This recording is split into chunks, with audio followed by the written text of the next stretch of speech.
Добро, да се вратиме на нашата денешна тема, а тоа е уште еден продолжеток од Троангелската вест.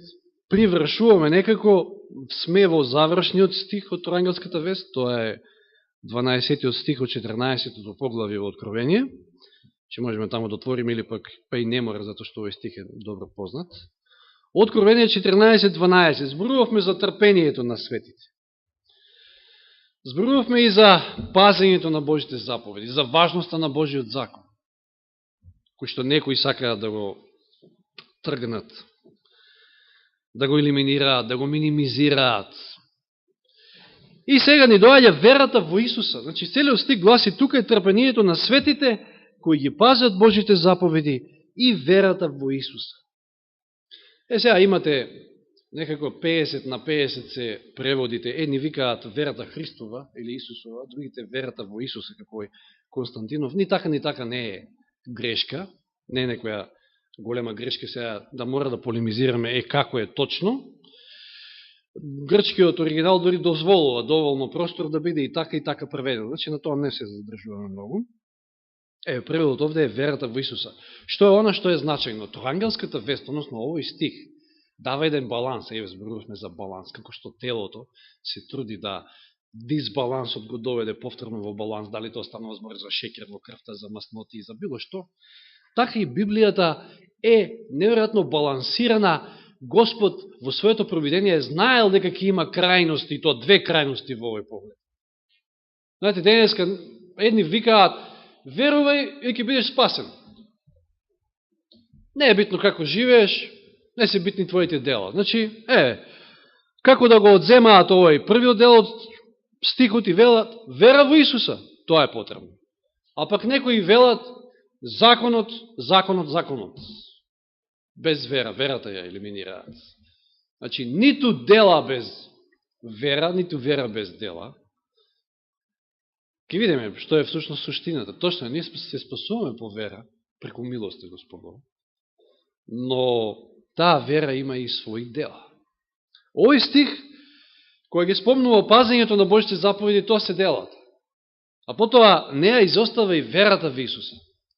Че Библијата е секојаш балансирана. Јас дури сметам дека и околу онаа полемика за Духот Свети, за тројството, за раѓањето Христово во некоја вечност или така натаму не е тоа темата, и тоа само кажам дека проблемот е во тоа што едните се фаќаат за едни цитати и стикови, другите за други, а никако сето тоа да се избалансира. Се си има баланс, се си има еден совршен склоп. И добро е што има такви дискусии, треба да има, за да тоа не потекне да по-длабоко ја проучуваме речи и да осознаеме што Бог сака да каже. Еви овде, значи, тука се оние кои што ги пазат Божите заповеди и верата во Исус. Како што кажав, има две опасности. Првото е легализмот. Имало време на почетокот од адвентното движење, кога и самата наша црква западнала во оваа стапица, во оваа крајност, па и денеска може тоа да се види. Значи, спасение преку дела. Држејќи го законот, се спасуваме. Да ви кажам искрено, јас која бев поучуван, која ги проучавав лекциите за крштевање, некако во овој правец бев поучуван. Да се подсетиме на неколку примери што ни ги дава Библијата. Матеј 19 глава, овој пример го спомнавме, ако се сеќавате и минатата моја проповед, кога зборувавме за пазењето на Божите заповеди, со богатото момче, средбата на богатото момче со Исуса. Во 19 глава Матеј, се сеќавате, богатото момче е заинтересирано за тоа како и што треба да прави за да спаси. Исус му одговара, па држи ги, пази ги заповедите. Кои заповеди му ги кажа? Ги цитира оние од втората плоча, поготово. И момчето што одговара на тоа? Па јас ги држам овие уште од мал, че го држам законот. Но Исус му вели, ако сакаш да бидеш совршен, 21 стих, оди продај го својот имот и дај им на сиромасти и ќе имаш благо на небото, дојди и следи ме.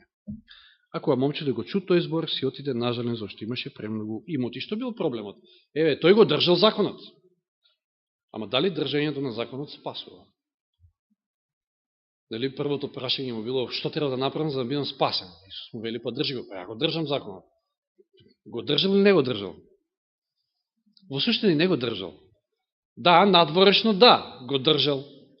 Како што Павле вели за себе, во поглед на законот, јас сум безпрекорен. Значи, како фарисеи. Тоа бил проблемот кај фарисеите. Значи, легализмот. Надворешно држање на законот, надворешна побожност, сметале дека тоа е тоа што спасува. Не, законот, држање на законот не спасува. Или во Лука 18 глава. Фарисејот и царникот. И ова не мора да го читаме. И двајцата отишле во синагогата, и двајцата се молат. И фарисејот што вели? Фала ти Господи, што не сум како овој грешник. Ја го држам законот, ја и сабота светковам, ја давам десеток и од ким давам десеток? Најситното. Значи, во најмали ситници сум точен. Арно, ама, Господ вели дека не тој, него другиот цариникот отиде оправдан. Уште еден пример. Значи, држањето на законот не спасува. Па како и да е, колку и да правила и прописи додавате на совршениот морален закон на кој што не мора ништо да му се додава, меѓутоа тоа е тоа. Ке видиме која била мотивацијата на фарисеите и на современите фарисеи денеска. Во секој случај и богатото момче и фарисејот овде се гледа дека од погрешна мотивација го држале законот. И како резултат на тоа воопшто не го држале. Богатото момче, ако се сеќавате, Елен Вајд вели што му фалело. Едно му не достигало. Да, точно едно, љубов. Тој немал љубов кон ближните. Фарисејот имал ли љубов кон својот ближен цареник? Забележувате ли како се моли? Фала ти Господи што не сум како овој грешник, ваков, таков. Не, немал љубов. Сосем му била погрешна мотивацијата. Постариот син во Лука 15 глава, сеќавате, блудниот син отишел, раздал, испотрошил целиот имот, но ете, потекнат од Духот Свети, дошол при себе, се враќа назад и таткото го прима и тоа го коле тамо најзгоеното теле. И како реагира на тоа постариот? Луд! Не требало така. И што вели постариот во Лука 15 глава, постариот син? Ево, 28 стих. Тој се налути, не сакаше да влезе на онаа забава што е подготвил таткото во чест на враќањето на неговиот син. А неговиот татко излезе и почна да го моли. А тој му одговори, значи, на молитвите од таткото. Постариот син вели, еве ти служам толку години, никогаш не прекршив ниту една заповед. Значи го држи законот. Никогаш не сум ти сгрешил. А ти никогаш не ми даде јаре. Не јаре, значи. За да се повеселам со своите пријатели. Зошто му служал? Еве ги открива своите мотиви. Па тој служил како слуга, кај својот собствен татко како слуга служил. А не од љубов.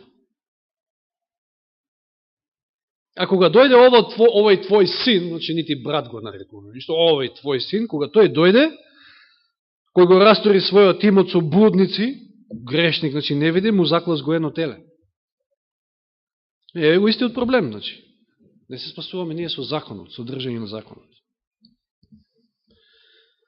Во Матеј 20 глава го имаме примерот со работниците во лозијето. Сеќавате, домакинот отишел, прибрал работници, уште на почетокот тие работеле 12 часа. Потоа на 3-тиот час излегол, прибрал работници, па на 6-тиот час, па на 9-тиот и дури на 11-тиот час прибрал некои кои што останале, ајдете, и тие работеле само 1 час. Значи едни 12, други колку му доаѓа 9, други 6 часа, едни 3, едни само 1 час и кога дошло времето да се плати, тој на сите им платил по 1 денар.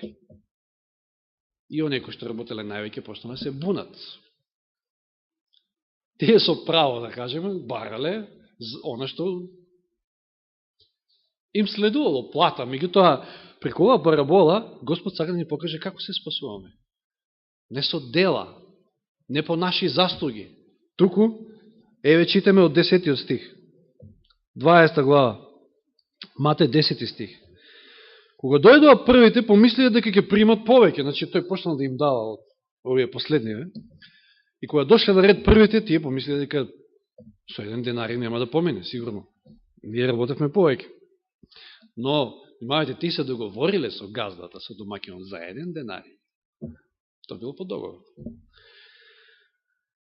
Штом го примија, 11 стих, по денари, значи, примија, негодуваа против домакинот, велејки, последни ме работа 1 час, а ти не ги изjedначи со нас, кои ги претрпевме тегобата на денот, жегата. А тој им одговори на еден од нив и рече: пријателе, не ти правам неправда. Зошто? Позар не се погодивте со мене за денари? Земи го своето и оди си, а јас сакам на последниот да му дадам колку и на тебе. Или зар немам право да сторам со своето што сакам? Или твоето око е зло, зашто јас сум добар?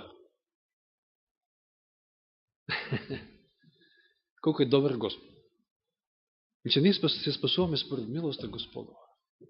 Никако според некои наши заслуги. И вели, нели, на крајот, така последните ќе бидат први, а првите последни. Зашто мнозина се повикане малку умина избрани. Ако на нас не се допаја ваквиот начин на спасение, тогаш ништо што да правим. Ако викаме таму: Господе, па јас во правев во Твое име, јас толку евангелизација одржав, да, ама Господ како ви вика: одете од мене, ви кои што правите беззаконие. Чи наводно вие ги вршите делата, ама делата не спасуваат. Вие сепак во суштина го кршите законот, затоа што вие погрешна мотивацијата. Немате љубов. Еве која била мотивацијата на фарисеите. Матеј 6 глава. Матеј 6 глава да отвориме. 1, 2 стих и 5 може да го прочитаме. Ова е проповета на гората на блаженствата и видите ги советите Христови. Внимавајте да не ја вршите својата правда пред луѓето, за да ве видат тие, инаку немате награда од вашиот татко кој е во небесата. И така, кога правиш милостина, не труби пред себе, како што прават лицемерите по синагогите и по улиците, за да бидат славени од луѓето. Која била нивната мотивација? Да им се воодушевуваат луѓето, да бидат славени од луѓето. Денеска, мислам, може би забележувате кои сте по Фейсбук, на интернет, почесто дека се претвори тоа во вистински циркус. Не знам, сега не се сеќавам за кои болни стануваше збор, меѓутоа, знаете, сите се полеваат со онаа кофа ладна вода или мраз. Како поддршка за еден тип на болни, не знам од која болест, кај што имаат проблеми со мускулите, така нешто беше.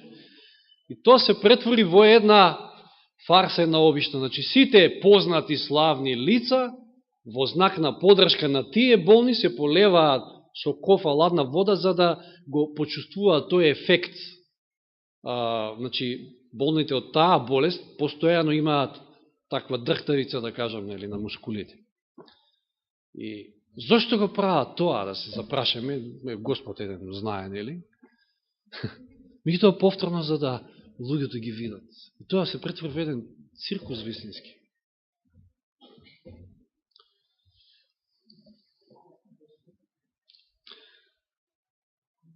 Значи, еве, 5 стих, заборев да го прочитам. Кога се молите, не бидете како лицемерите кои сакаат да се молат стоејки по синагогите и на аглите од улиците. Зошто? Зошто го прават тоа? По аглите на улиците, по синагогите, стоечки се молат за да бидат видени. За да ги видат луѓето, вели, вистина велам, ја имаат својата награда. Значи, мотивацијата да бидам виден, да бидам славен од човек, тоа е многу лоша и погрешна мотивација. Бој се од Бога и подај му слава. На кого? Па на Господа. Исус во една прилика вели: мојата наука не е од мене самиот, затоа што ја не сакам самиот да се прославам, туку оно што ви го зборувам, тоа е од Господа. Затоа што сакам Господа да го прославам. Така да, секојаш кога сакаме да го прославиме Господа, да го прославуваме на вистински начин, ако автентично ја пренесуваме неговата порака, неговата реч, а не сега јас нешто само од себе, ќе земам, ќе измислам, тогаш, веројатно, сакам некоја своја слава. Но во 5 глава, малку поназад, во истата проповед на гората на блаженството, зарем Исус не вели дека треба да бидат видени нашите дела. Почитавме во пауката. Тие стихови не беа од пауката. Значи од 14 до 16. Вие сте светлина на светот, 5 глава Матеј. Град кој лежи на рит не може да се сокрие. Ниту се пали светило за да се стави под житно мерило, туку на светилник. И им свети на сите кои што се во куќата. И сега внимавате 16-тиот. Така нека свети вашата светлина пред луѓето, за да ги видат вашите добри дела, ама е разликата. И да го прослават вашиот татко, кој е на небесата. Значи, дали јас нешто правам за моја слава, за самиот себе да се воздигнам, да се популаризирам, или тоа го правам за да го прославам Отецот. Многу голема разлика е тука. Многу голема разлика. Кај фарисеите било она првото. Самите себе да се прослават. И еве, уште оние познати зборови од Матеј 23 глава, која се однесува на легализмот, значи уште зборуваме за она крајност, дека со дела сме спасени. Содржање на законот. 23 глава Матеј, еве од 25 стих. Горко вам, книжници, фарисеи, лицемери, кои ја чистите надворешноста на чашата и чинијата, а внатре сте полни со грабеж и лаковост. Слепи фарисеју, очисти ја најнапред внатрешноста на чашата, за да и биде чиста и надворешноста. Горко вам, книжници, фарисеи, лицемери, оти приличите на варосани гробови, што однадвор изгледаат убаво, а внатре сте полни со мртовешки коски и секаква нечистота. Така и вие однадвор им се покажувате правени на луѓето, значи еве мотивација. А внатре сте полни со лицемерство и беззаконие.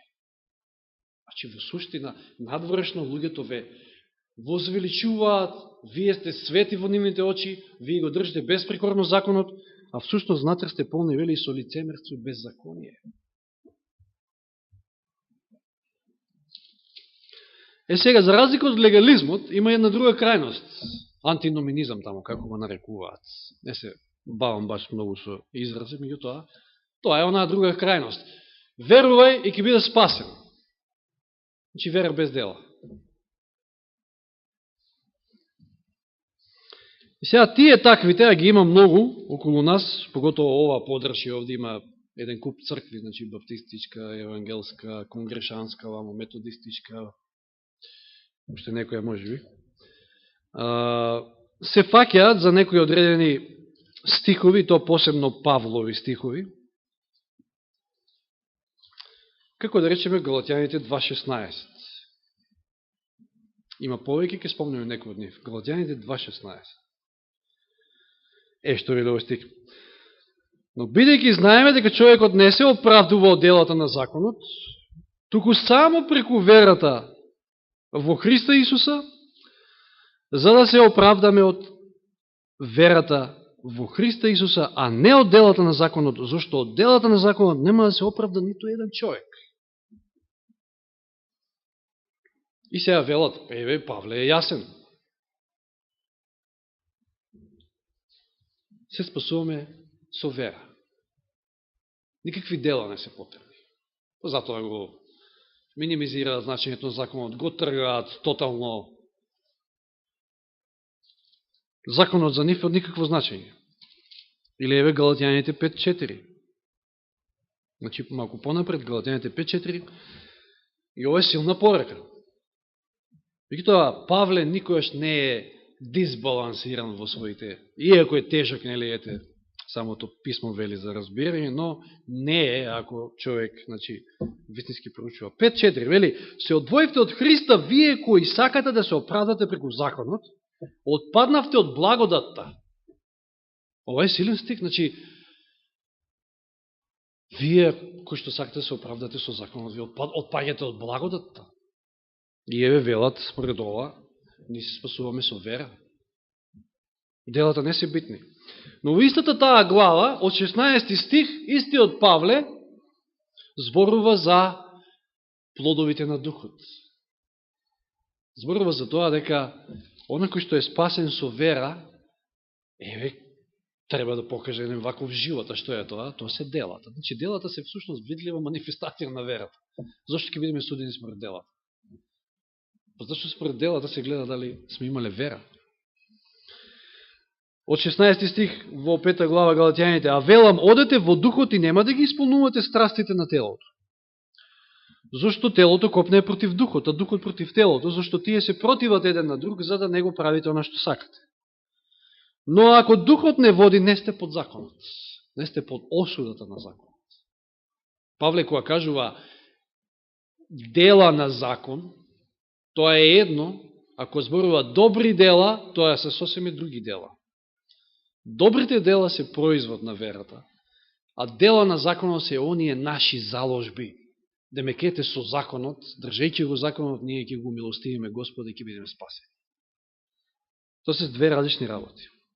Но вели, ако духот ве води, не сте под законот, а делата на телото се познати. И сега ги реди сите оние беззаконија, блудство, нечистотија, бесрност и така натаму.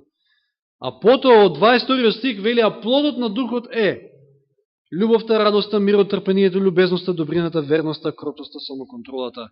Нема закон против вакви нешта. И навистина, сте чуле некој за закон против љубовта, за закон против милоста, за закон против трпението. Нема такви закони. Ако живееме во духот, нема да го, односно, нека и да го следиме, односно, ќе го следиме духот. Значи, еден побожен, еден посветен живот, исполнет со дела на верата. Значи, видите, Павле не останува на тоа, знаел тој, просветлен од Духот Свети, дека ќе има крајности меѓу луѓето. Едни ќе велат, верувај ќе бидеш спасен, а другите закон, делата се бит.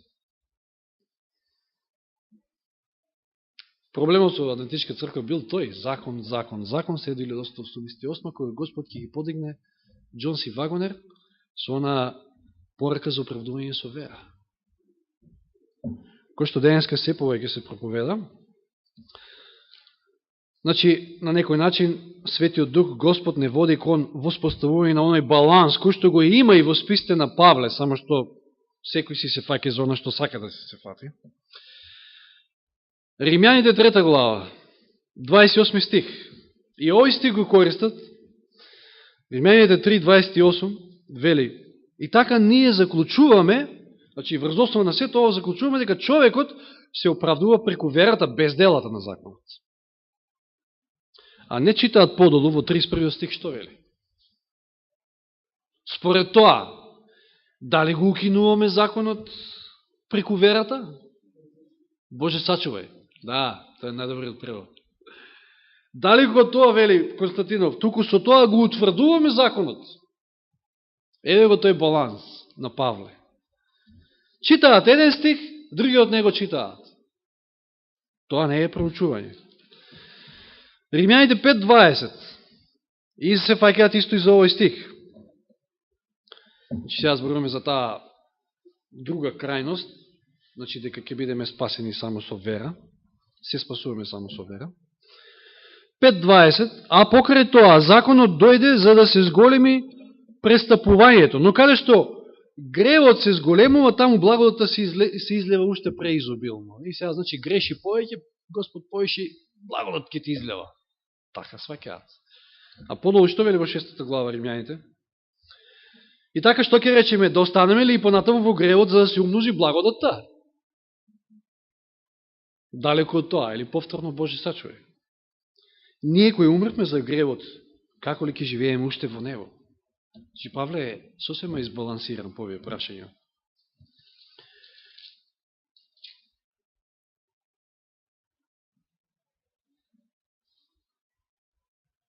Или еве истата глава 14 стих, 6 глава 14. Имено гревот нека има веќе власт над вас, зашто не сте под законот, туку под благодата. И што сега, ако сме под благодата, да грешиме ли?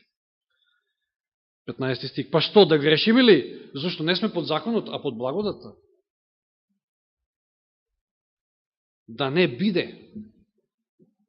Скрајанека. Далеко од тоа.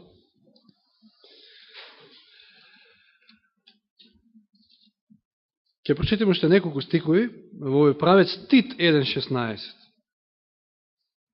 Видите ги овие зборови сега, упатени до антиноминистите, да кажеме. Оние кои што веруваат дека само со вера се спасуваме. 1.16, последниот стих од првата глава во посланието до Тит. Исповедуваат дека го познаваат Бога, но го одрекуваат со делата. Како одвратни, непослушни и неподобни за какво и да е добро дело. Гледаме ли балансот тука? Ти исповедаат дека го познаваат Бога, дека имаат вера во Бога, тие се верници, ама животот нивни сведочи нешто друго. Со делата го одрекуваат, значи верувај, да. Меѓутоа, животот покажува дали навистина ја имаш она спасоност на вера. Или во овој контекст, 1 Јовано 2 глава 3 и 4, овие стихови, веројатно, добро ви се познати, 1 Јованово послание, 2 глава 3 и 4. И тука има некој кој што вели дека го познава. Мислам дека овие стихови ги цитират ми предходната тема. И по тоа знаеме дека сме го познали, ако ги пазиме неговите заповеди. Кога зборувавме за пазење, за држање на законот, го спомнавме и ги цитиравме овие стихови. Значи, по тоа знаеме дека сме го познали, ако ги држиме неговите заповеди. Ако ги имаме делата. Кој вели го познав, а не ги пази неговите заповеди? Лажец и вистината не е во него. Си имате работа со некој кој што е представник на лукавиот. Или ете, може би самиот е заведен, не велам дека тоа свесно го прави. Значи, кој вели го познав, а не ги пази неговите заповеди? Значи, кој вели, јас верувам во Господа. Вера, ама не ги пази неговите заповеди, тој е лажец. Вистината не е во него. Или ги спомнавме оние од 7 глава Матеј стихови, каде што доаѓаат пред Исуса и велат, ние во Твое име проповедавме, духови истерувавме, ова, она, меѓутоа тој им вели, одете од мене, не ве познавам, вие кои што правите беззаконие. Значи, нити законот спасува, нити само вера. Ние се спасуваме со вера. Ама сега прашање е каква е таа вера. Еве го балансот. Јован 15.8. Значи, видите каква е сеопфатна ова троангелска вест. Зборуваме веќе цела година и повеќе. На тема троангелска вест. Привршуваме. Во 12 стих сме. Од 14 глава Откровение. Тука е трпението на светиите. Тука се оние кои што ги пазат Божите заповеди и верата во Исуса. Еве го тој баланс. Еве Јован 15.8. Јован како ни го опишува ова. Мојот татко, односно Исус, ова се зборува на Исус, мојот татко се прославува со тоа што ќе давате многу плод и ќе бидете мои ученици. По што се познава кои се Христовите ученици? По плодовите, по плодот. И на тој начин Господ се прославува.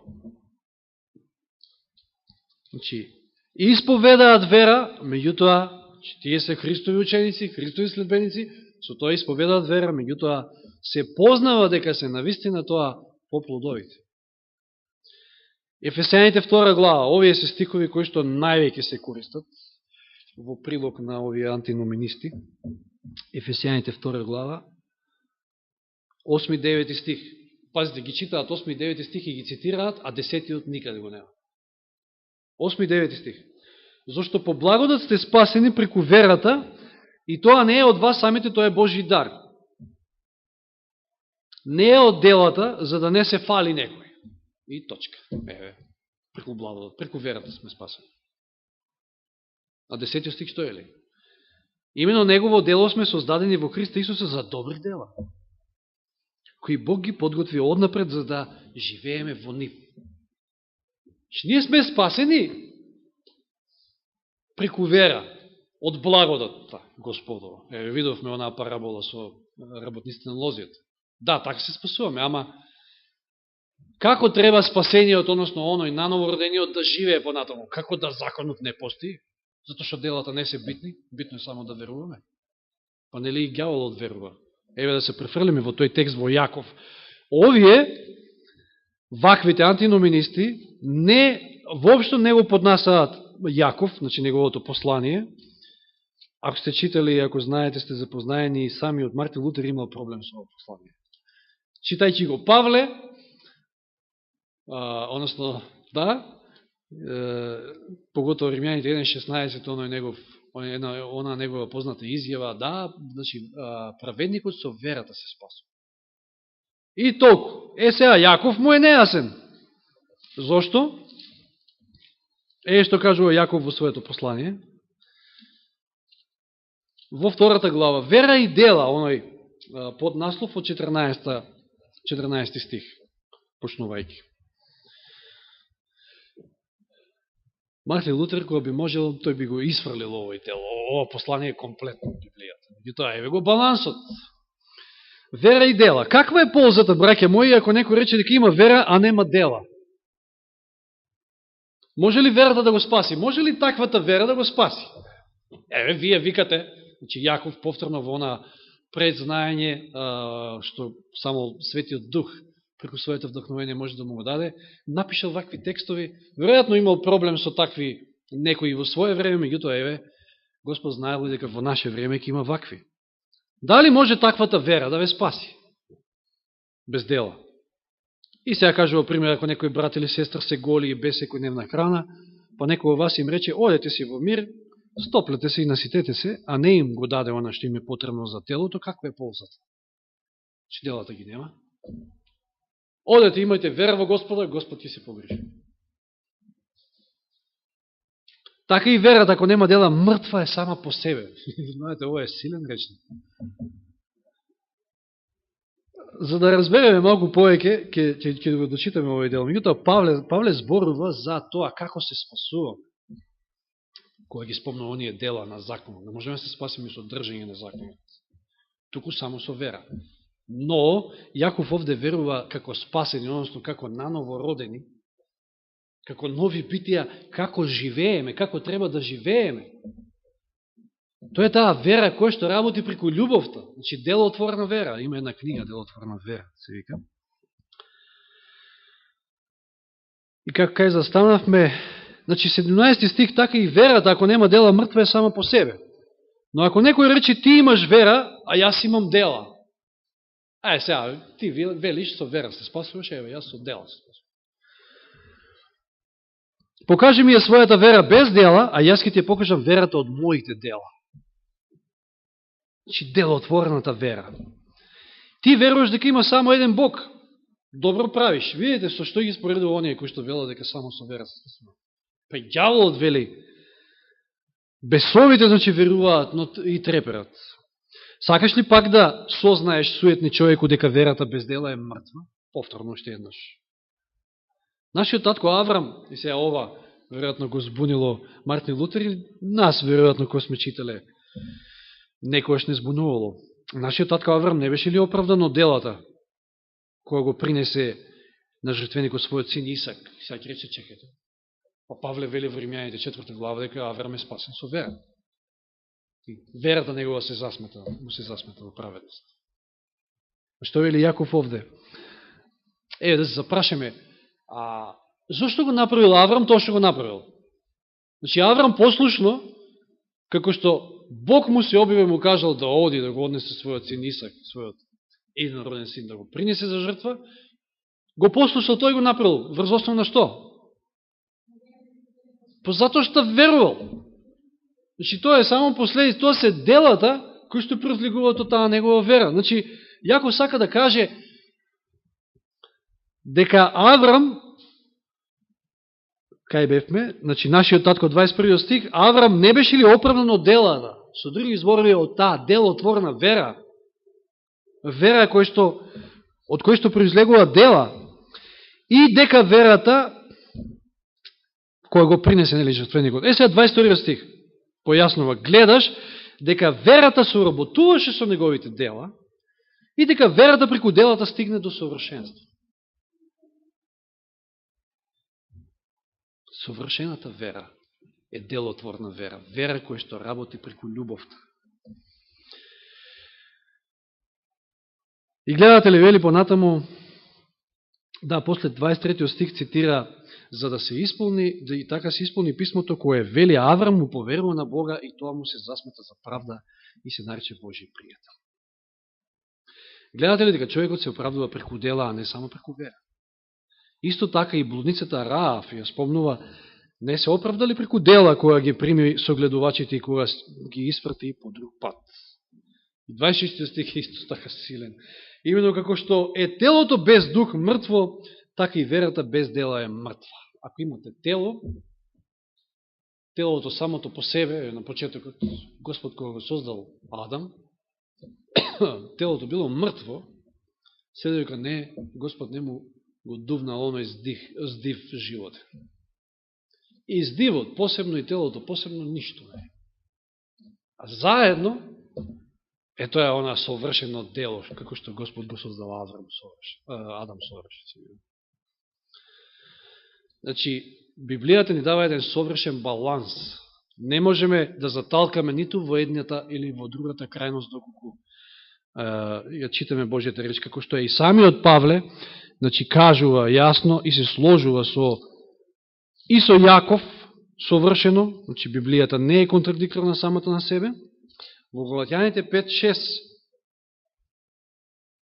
Еве, ова е во контекст на оној претходен стих, четвртиот, што го читавме. Еве, да вземе да читаме контекст. Галатјаните 5, еве, четврти стих. Се одвоивте од Христа, вие кои сакате да се оправдате преку законот, отпаднавте од благодат.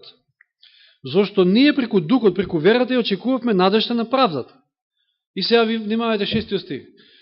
Зошто во Христа Исуса ниту обрезанието има вредност, ниту необрезанието, туку верата која действува преку љубовта. Еве го Павле се сложува и со Јаков и со сите други стихови кои што ги читавме. Само уште еден стих на крај и со ова завршуваме. Тит. Ова е Павле повторно. Посланието до Тит го пишува Павле. Видите го сега балансот. Че не можеме погрешно да го разбереме ако читаме како што треба. Тит, 3 глава. Од 4 до 8. Навистина малку побрзав. Не знам колку можете да ме следите се со цел да ги покријам стиковите, а да сепак тоа не изгледа премногу долго. Значи, Тит, 3 глава, од 4 до 8. Слушайте и овие прекрасни зборови. И еден баланс за оно што зборуваме. Но кога се јавија добрината и човеколюбието на Бога, нашиот Спасител. Ако ова не беше, ако нашиот Господ ваков не беше, и не е, немаше нити иницијатива да има од негова страна, нити да покрене било што за наше спасение. Човеколюбието, добрината Господа. 5 стих. Не спаси не врз основа на правените дела што сме ги направиле ние. Јасно и гласно. Туку по својата милост, така се спасуваме, да. Сега видите, преку капењето на новораѓањето и обновувањето на Светиот Дух. 6 стих. Кого богато го излеја на нас преку Исуса Христа, нашиот Спасител, да оправдани преку Неговата благодат, да станеме наследници според надежта на вечниот живот. Верно е тоа слово 8 стих и сакам ова да го држиш цврсто. И оние кои веруваат во Бога да се грижат да одат напред во добрите дела. Тоа е добро и полезно за луѓето. Што има овде нејасно. Еве го балансот на Павле. Да, се спасуваме по благодата Господова, според Неговата добрина, човеколюбие и нашата вера, значи одговор на таа Негова иницијатива. Меѓутоа, верно е тоа слово и сакам ова да го држиш цврсто и оние кои веруваат во Бога да се грижат да одат напред во добрите дела. Павле ни порачува и нам, и Троангелската вест ни порачува цврсто да се држиме на ова. Едно единствено Евангелието, правото Евангелие. Да, се спасуваме не со своји дела, меѓутоа ако ги нема, ако има отсутство на тие дела, тогаш воопшто немаме вистинска вера. Се спасуваме преку таа делотворна вера. По милоста Господова, секако не по нашите заслуги. Нека му е слава на Господа за оваа прекрасна вистина и нека и понатаму не води во нашите животи да кажав, како што на почеток го кажав, како што нашето тело е создадено за да постојано и постојано не враќа во тој баланс, така и Библијата е напишала. Затоа што со оној што е напишал Библијата не создала и нас. Од истото потекнуваме и ние, од истиот потекнува и оваа реч која што ни е оставена за ова наше време, за да можеме да се спасиме и да бидеме вистински Христови следбеници. Нека му е слава на Бога во Христово име. Амин.